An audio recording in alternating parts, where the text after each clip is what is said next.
অমৃতসরের স্বর্ণ মন্দির শিখদের প্রধান ধর্মীয় স্থান। এটি ১৬শ শতাব্দীতে শিখ গুরু রামদাস সাহেব দ্বারা প্রতিষ্ঠিত হয়েছিল।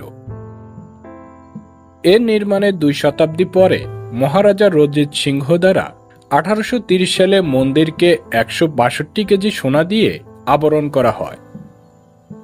সেই থেকে এই মন্দিরের নাম স্বর্ণ মন্দির রাখা হয়।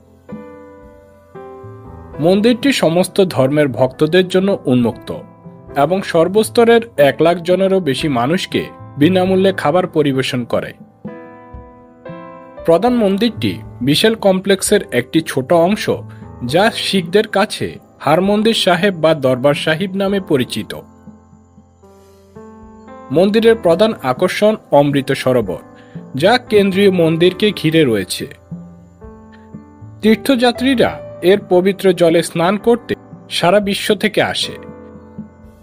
তারা মনে করে এই জলে অবগাহন করলে রোগ মুক্তি হয়। কম্পাউন্ডের প্রান্তের চারপাশে আরও মন্দির এবং স্মৃতিস্তম্ভ রয়েছে। শিখ জাদুঘরটি প্রধান প্রবেশদ্বারের কাছে ওয়াচ টাওয়ারের ভিতরে অবস্থিত।